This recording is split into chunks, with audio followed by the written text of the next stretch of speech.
الرجیم بسم اللہ الرحمن الرحیم ایاک نعبد و ایاک نستعین۔ یقیناً یہاں پہ حاضری یہ کسی سعادت سے کم نہیں، اور ہمارے میزبان نے لفظ حاضری بولا ہے تو حاضری ہی ہوگی۔ مائک پکڑ کر پھر کسی اور کو نہ دینا یہ میرے مزاج میں نہیں ہے۔ جتنا کسی کی طلب ہو ہمیشہ اتنا ہی بولتا ہوں۔ اگر سننے والوں کی طلب 10 منٹ ہے تو میں نے کبھی اپنے آپ کو سستا نہیں کیا کہ میں 20 منٹ سناؤں گا۔ میں اتنا ہی سناتا ہوں جتنا سننے والا سننا چاہے۔ آج ہم جس محفل میں ہیں، میں نے بغیر تمہید اور خطبہ کی اس لیے شروعات کی کہ علامہ انوار صاحب نے پہلے میرے کان میں کہہ دیا تھا کہ آپ کے پاس کل 7-8 منٹ ہے۔ یہ بات تو تمام مسلمانوں کو پتہ ہے، اور علماء بیان کرتے رہتے ہیں کہ اس کتاب کا ایک حرف 10 نیکیوں سے خالی نہیں۔ یہ علماء بیان کرتے رہتے ہیں، کرتے رہیں گے۔ میں چاہتا ہوں میں کسی اور اینگل سے بات کر لوں۔ صرف یہی نہیں کہ اس کا ہر حرف 10 نیکیوں سے خالی ہے، بلکہ اس کے پڑھنے والے کے قدموں میں فرشتے اپنے پر بچھاتے ہیں۔ یہ چھوٹی سعادت ہے، اور اس کے پڑھتے ہوئے یعنی طالب علم، دوران طالب علم اگر اس کی زندگی ختم ہوگی، اللہ کو جا ملا تو وہ شہیدوں میں اٹھے گا۔ اور یہ کتاب جس کی آج تکمیل کے سلسلے میں ہم سب اکٹھے ہوئے ہیں، طلباء نے یہ سعادت حاصل کی کہ انہوں نے قرآن مکمل کیا۔ یہ دنیا کی واحد کتاب ہے جو ضابطہ حیات ہے۔ اس سے پہلے جتنی کتابیں آئیں، اس سے پہلے جتنے ادیان آئے، وہ ادیان الہامی ہیں یا غیر الہامی، ان کے پاس کتاب سماوی ہے یا نہیں، وہ انجیل کے ماننے والے ہیں، توریت زبور کے ماننے والے ہیں، یا گیتا اور اوسط اور گرو گرنتھ کے ماننے والے ہیں۔ جتنے بھی مذاہب، جتنی بھی ان کے پاس کتابیں ہیں، وہ صرف عبادات کا طریقہ سکھاتی تھی، وہ جینے کا سلیقہ سکھاتی تھی، لیکن مکمل ضابطہ حیات جس میں آپ کے سونے سے لے کر اٹھنے تک، آپ کے بچپن سے لے کر بڑھاپے تک، آپ کی جوانی کے انداز، آپ کے کھانے کا طریقہ، جو مکمل ضابطہ حیات ہے وہ قرآن کریم ہے۔ اور اس کا ایک معجزہ بیان کرتا چلوں کہ دنیا کی یہ واحد کتاب جو اپنی اصلی حالت میں، توجہ رہے بات بالکل اپنے ٹائم کے اندر ہی ختم کروں گا، اوپر نہیں جاؤں گا۔ دنیا کی یہ واحد کتاب جو اپنی اصلی حالت میں، اپنی زیر و زبر کے ساتھ، اپنی شد و مد کے ساتھ لاشعور میں چلی جاتی ہے۔ انسان کا ایک ہوتا ہے شعور، ایک ہوتا ہے لاشعور۔ جب آدمی محنت کر رہا ہوتا ہے، کوئی چیز سیکھ رہا ہوتا ہے، تو اس میں شعور کا استعمال ہوتا ہے۔ آپ گاڑی سیکھ رہے ہیں، یہ پہلا گیئر ہے یا دوسرا ہے۔ اسی طرح آپ موٹر سائیکل سیکھ رہے ہیں تو شعور سے سیکھ رہے ہیں، لیکن پریکٹس اس کو آپ کے لاشعور میں لے جاتی ہے۔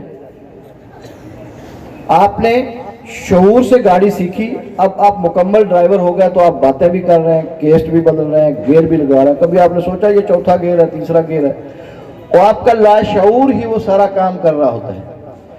تو شعور سے محنت کے ساتھ جو لاشعور میں اپنی حقیقی اصلی حالت میں چلی جاتی ہے، وہ دنیا کی واحد کتاب قرآن۔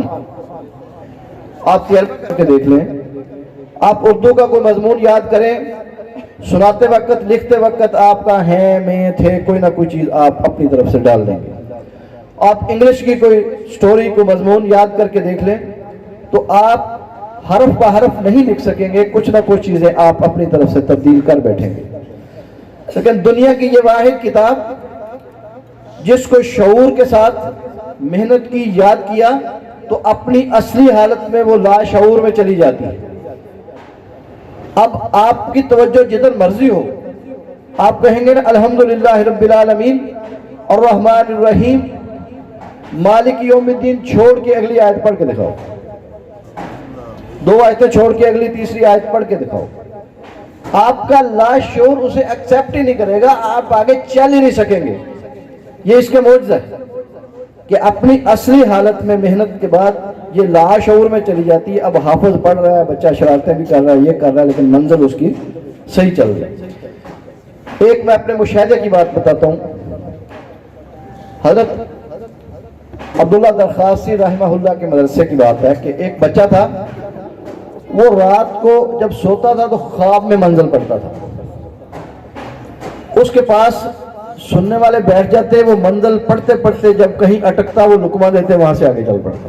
وہ خواب میں سوئے ہوئے میں منزل پڑھ رہا ہے، پاس بندہ بیٹھا، جہاں سے غلطی ہوئی لقمہ دیا وہیں سے پکڑ کے وہ آگے شروع کر دیتا۔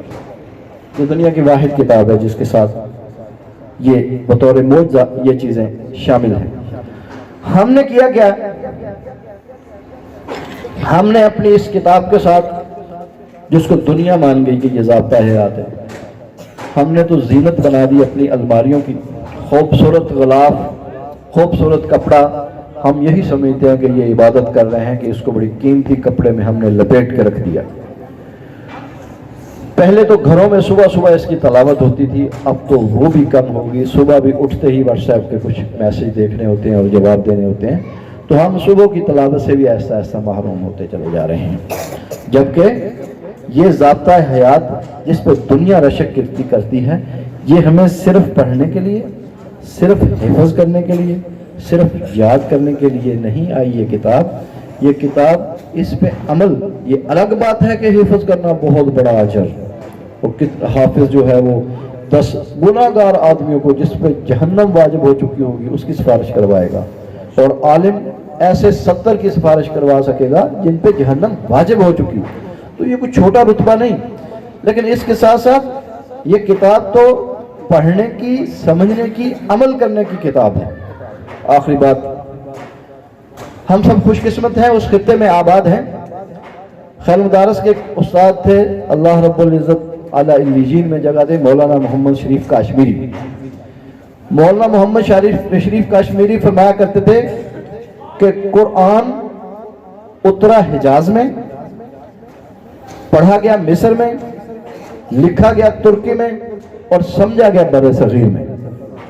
تو ہم اس خطے کے رہنے والے ہیں جس خطے پر دنیا کو یہ امید ہے کہ یہ قرآن کو سمجھنے والا خطہ ہے۔ عرب یہ مانتے ہیں کہ ہم یہاں اترا ضرور ہے لیکن سمجھتے بر صغیر والے ہیں۔ ترک مانتے ہیں کہ لکھا ہم نے ضرور لیکن سمجھا اس کو بر صغیر والوں۔ تو پوری دنیا کی ہمارے اوپر نظریں ہیں کہ یہ وہ خطہ ہے جو قرآن کو سمجھنے والا ہے۔ تو ہم سب پہ، مدارس پہ، حضرت علامہ صاحب موجود ہیں، مولانا خالد ضیاء صاحب موجود ہیں، بڑے بڑے مدارس اس علاقے میں بڑی محنت سے یہ کام کر رہے ہیں، قاری عبدالرشید صاحب تشریف فرما ہے۔ ہم سب پہ یہ لازم ہے کہ جو دنیا ہم پہ نظریں کیے ہوئی ہے کہ ہم اس خطے کے باسی ہیں جہاں قرآن سمجھا جاتا ہے، تو ہم پہ لازم ہے کہ ہم قرآن سمجھائیں، اور الحمدللہ سمجھا رہے ہیں۔ یہ مدارس اسلام کے قلعے ہیں، انہی کے وجود سے قرآن کی بقا ہے، انہی کے وجود سے دین کی بقا ہے، انہی کے وجود سے ہمارے ذات حیات کی بقا ہے۔